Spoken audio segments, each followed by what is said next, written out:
中国渔船直直爬过界，大海情势是愈来愈紧张。中国迄边即马嘛要来处理即寡无名、无牌、无登记的渔船。中国福建海事局昨督甲上海海事局伫大海西边的水口展开联合巡航活动。但海委会主委管碧玲是强调讲，台湾海巡会继续执法，应该爱赶的船都会甲赶走。中国快艇并起的案件还未结束，大海疑似对起的局面。中国渔船最近直接下过界，出现伫苗栗甲中华外海。海巡队员最近连续2天驱离9只越界渔船啊。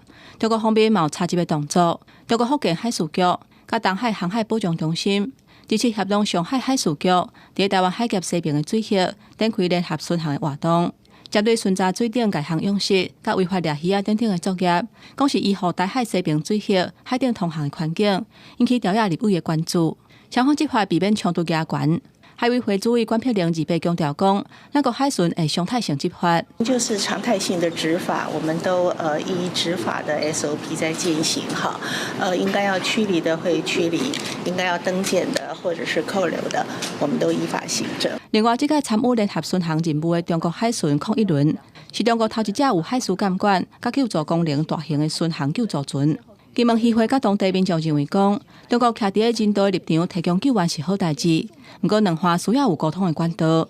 救难这个事情是无国界的，应该是会赞同这一个想法。渔会的立场是乐观其成。我们这边的民众有发生什么状况，或者呢对岸乡亲有发生一些出海发生状况，基本上我觉得在人道救援的角度来讲，都是一个很好的方法。因若金门钓鱼的人失去联络，因为姓吴的查甫人有现役军人的身份，目前也封扣伫遐，无法度倒来台湾。外界烦恼讲，恐惊会加做对方的日交换。管碧玲讲，海巡随时准备接人，随时准备接人的工作。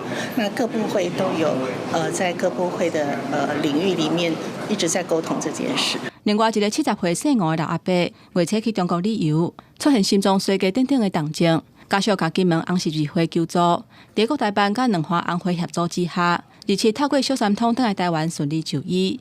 金门红十字表示，去年小三通复航了后，目前累计有19件台胞得到动静，利用小三通人道救援返来台湾就医。